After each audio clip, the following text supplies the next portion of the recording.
Welcome back everyone. बात करेंगे HAL share के बारे में। देखिए HAL शेयर में कल हमने एक बड़ी गिरावट देखी थी। वहीं हमने क्या डिस्कस किया था कि आज के ट्रेडिंग सेशन में स्टॉक में हमें अभी और गिरावट देखने को मिलेगी, यानी कि अभी तो गिरावट आनी बाकी है।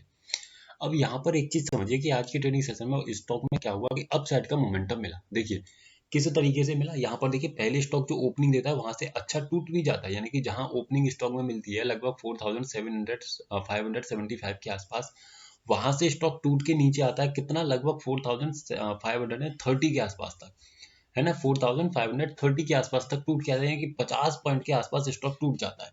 फिर स्टॉक में कहीं अपसाइड का मोमेंटम आपको देखने को मिलता है। तो देखिए ऑप्शन चेन पर जो सेलिंग हमें दिखाई दे रही थी वो सिर्फ और सिर्फ 4500 तक दिखाई दे रही थी। स्टॉक टूटा 4520 के सॉरी 25 के लेवल तक, और 25 पॉइंट पहले ही स्टॉक दे गया रिवर्सल।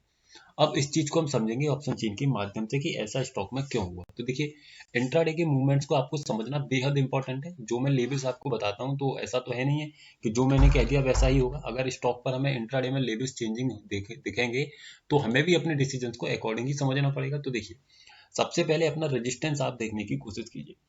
तो आपको देखने को मिलेगा कि आपका रेजिस्टेंस बना हुआ है 4700 पर, वॉल्यूम के कारण है। और 4700 से ऊपर की तरफ 90% का एक प्रेशर आपको देखने को मिलेगा, ठीक है। सेकेंडली अपना देखने की कोशिश कीजिए कि आपका सपोर्ट कहाँ पर बना हुआ है। तो सपोर्ट आप देखेंगे 4500 पर मेरा सपोर्ट बना हुआ है वॉल्यूम के कारण और ओपन इंटरेस्ट के कारण। लेकिन वॉल्यूम का जो प्रेशर है वो ऊपर की तरफ बना हुआ है कितने परसेंट, लगभग अगर आप इसको निकालेंगे तो ये लगभग निकल रहा है 85%। यानी कि अगर देखें तो रेजिस्टेंस का भी बुलिश प्रेशर है, सपोर्ट का भी बुलिश प्रेशर है। तो ऐसे केस में स्टॉक जितना नीचे गिर जाएगा वो बहुत ही अच्छी बात है, लेकिन स्टॉक में आपको बुलिश मूव देखने को मिलेगा, ये तय है। स्टॉक में बड़ी तेजी देखने को मिलेगी। क्यों? क्योंकि दोनों तरफ से, सपोर्ट की तरफ से भी बुलिश प्रेशर लगाया जा रहा है, रेजिस्टेंस की भी तरफ से। अब या तो मुझे मिल जाए 4500 का लेवल, या फिर मिल जाए मुझे रजिस्ट सपोर्ट +1 यानी कि 4550 का लेवल। ये दो लाइंस मेरी खिंच जाएंगी और इन दोनों लाइंस में से जहां भी मुझे स्टॉक मिल जाएगा मैं क्या कर सकता हूँ, खरीदी के बारे में सोच सकता हूँ। तो देखिए 4500 अगर 50 पर मैं इसी लाइन को खींच के लगा दूं तो आप देखेंगे प्रॉपर तरीके से स्टॉक इस लेवल को रेस्पेक्ट करता है, मुझे एंट्री भी मिलती है और फिर स्टॉक यहाँ से ऊपर की तरफ चल देता है। तो ये आपको ना ऑप्शन चेन पर देख करके समझना पड़ेगा कि किस तरीके का क्या मोमेंटम यहाँ पर दिखाई दे रहा है, अकॉर्डिंग ही अपने लेवल्स को समझना पड़ेगा। पोजिशनली अब अगर हम समझें तो यहाँ पर ध्यान रखिएगा, पोजिशनली स्टॉक अब मिड में खड़ा है तो ऐसे केस में ना तो बाइंग रहेगी ना सेलिंग।